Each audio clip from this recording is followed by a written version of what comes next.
आप सभी स्टूडेंट का हमारे इस चैनल पर स्वागत है। जैसा कि पिछले वीडियो में हम जो पिछला 3 वीडियो दो चर वाला रैखिक समीकरण था उसके बारे में चल रहे थे, उसी से रिलेटेड आज हम एक लैंग्वेज प्रॉब्लम लेकर आए हैं जो एज से संबंधित है। ये जो है एज वाला आपको समझने में थोड़ा कठिन होता है, तो हम अपने तरीके से समझाने का प्रयास करेंगे, उम्मीद है समझ में आ जाएगा। जैसे क्वेश्चन पहले पढ़ते हैं, क्या है, 5 वर्ष बाद जेकब की आयु उसके पुत्र की आयु से 3 गुनी हो जाएगी। फिर क्या है, 5 वर्ष पूर्व जेकब की आयु उसके पुत्र की आयु की कितनी गुनी हो जाएगी? 7 गुनी थी। तो उनकी वर्तमान आयु क्या है?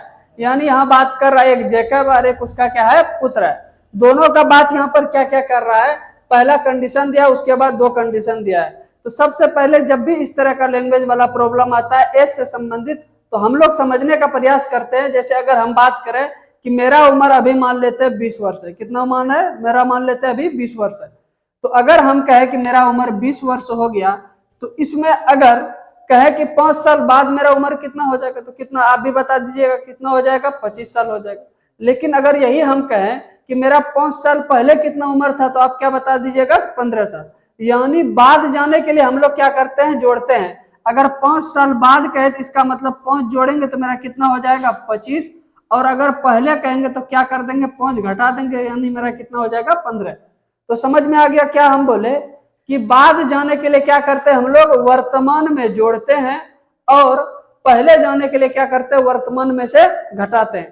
तो चलिए देखते हैं क्या है।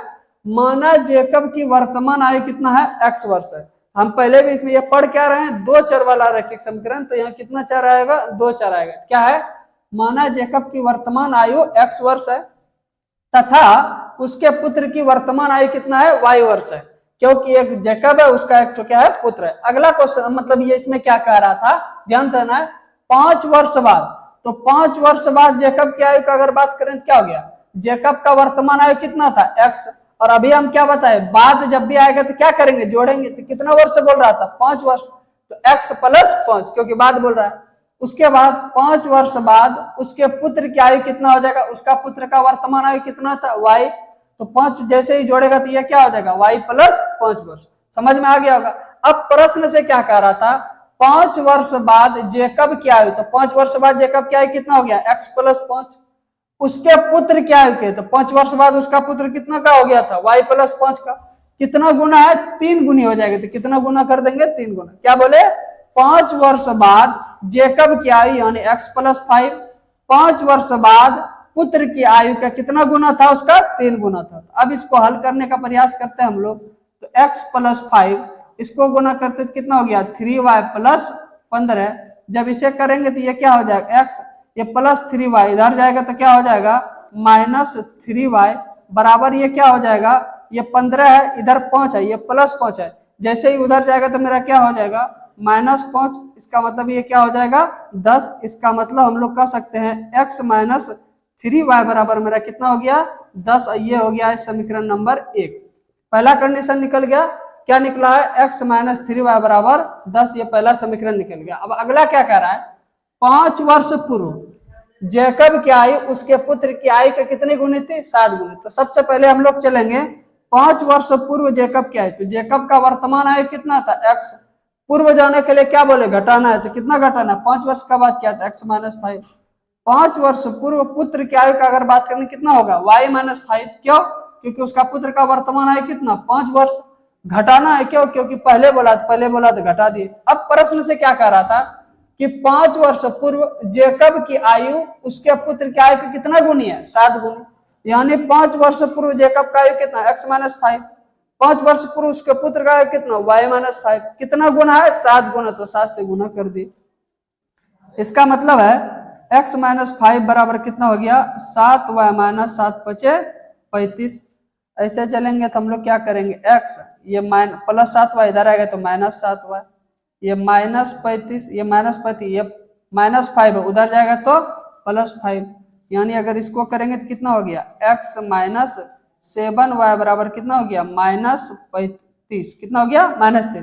क्यों? प्लस माइनस रहेगा तो घटेगा, तो घटा दिए। बड़ा में छोटा घटता, घटा दिए। उसके बाद क्या होता? चिन्ह जो बड़ा रहता है उसी का होता है। तो बड़ा कौन है? 35 या 5? तो 35 बड़ा है। 35 का आगे क्या है माइनस है, तो क्या हो जाएगा माइनस, यानी ये क्या हो गया समीकरण नंबर 2। अब यहां से हम लोग क्या करेंगे, इसको हल करने का प्रयास करेंगे। चलिए देखते हैं क्या है समीकरण किस विधि से हल करेंगे। हम लोग बताए थे आपको देयरफॉर प्रतिस्थापन विधि से। किस विधि से, प्रतिस्थापन विधि से। प्रतिस्थापन विधि हम लोग बताए हैं, अगर नहीं समझ में आया होगा तो पिछले एक बार में देख लीजिएगा। प्रतिस्थापन विधि में क्या चलेंगे, समीकरण 1 से। किससे, समीकरण 1 से अगर बात करें तो क्या है समीकरण 1 में x माइनस 3y बराबर कितना हो गया 10। तो यहां से हम लोग किसका वैल्यू निकाल लेते हैं, x बराबर, तो क्या हो गया ये माइनस 3y उधर जाएगा तो प्लस 3y हो जाएगा, ये कितना हो गया 3y प्लस 10। ये हो गया समीकरण नंबर मेरा मान लेते हैं 3। चलिए आगे देखते हैं हम लोग क्या होता है कि अब इस समीकरण 3 यानी x का वैल्यू समीकरण 2 में रखने पर क्या करते हैं, समीकरण 2 में किसका मान रखने पर, x का मान रखने पर। चलिए देखते हैं क्या है समीकरण 2 मेरा x माइनस 7y बराबर कितना हो गया मेरा माइनस 30। अगर x के जगह पे बात करें तो कितना हो गया 3y प्लस 10, ये क्या हो गया माइनस 7y। बात करेंगे इधर कितना चला गया माइनस 30। अब आगे चलेंगे तो यह क्या होगा 3y में माइनस 7y घटा कितना हो गया माइनस 4y, ये माइनस 30 है, ये प्लस 10 है उधर जाएगा तो कितना हो गया माइनस 10, यानी माइनस 4y। ये क्या हो गया माइनस 10, माइनस 30 और माइनस 10 मिलके कितना हो गया माइनस 40। माइनस माइनस क्या हो गया कैंसिल, 4 से कटाएंगे तो कितना हो गया 10 चौके 40, यानी y बराबर मेरा कितना निकल कर आ गया 10। आगे देखते हैं अब इस y का वैल्यू किस में रखेंगे, समीकरण 3 में। तो समीकरण 3 में किसका मान रखने पर, y का मान रखने पर रखते हैं, देखते हैं क्या है x बराबर यहाँ क्या है 3y प्लस 10 है, तो रख दिया 3y के जगह पे कितना हो गया 10 प्लस 10, तो 10 तिया 30 और ये कितना हो गया 10, तो यानी कितना हो गया ये 40, यानी x का वैल्यू मेरा कितना निकल कर आ गया 40। तो याद कीजिए यहाँ ऊपर में क्या लिखे हैं कि माना जेकब का वर्तमान आयु कितना, तो x वर्ष, यानी जेकब का आयु कितना हो गया मेरा 40 वर्ष, और उसका पुत्र का आयु कितना माने थे y वर्ष, यानी उसका पुत्र का आयु कितना है 10 वर्ष है। तो यहाँ जैसे लास्ट में ऐसे आप लिख सकते हैं, क्या लिख सकते हैं कि अतः, यहाँ कह सकते हैं कि अतः जेकब की वर्तमान आयु कितना हो गया, जेकब का वर्तमान आयु हो गया 40 वर्ष, क्योंकि इसी को ना x माने थे, और पुत्र की आयु कितना हो गया, पुत्र का वर्तमान आयु कितना 10 वर्ष। यही आपसे सवाल में पूछ रहा था, क्या पूछ रहा था कि उनकी वर्तमान आयु ज्ञात कीजिए, यानी जेकब और उसके पुत्र की वर्तमान आयु ज्ञात कीजिए। उम्मीद करते ये आपको समझ में आ गया होगा। यदि एक बार में समझ में नहीं आया ना तो इस वीडियो को आप लोग क्या करेंगे, दोबारा पीछे से करके फिर एक बार देख सकते हैं ताकि आपको समझ में आ जाए। इस वीडियो को आप लोग ज्यादा से ज्यादा दोस्तों के साथ शेयर करें ताकि उसे भी फायदा हो सके, और इसी तरह बोर्ड एग्जाम की बेहतर तैयारी के लिए आप लोग इस चैनल से जरूर जुड़े। Thank you.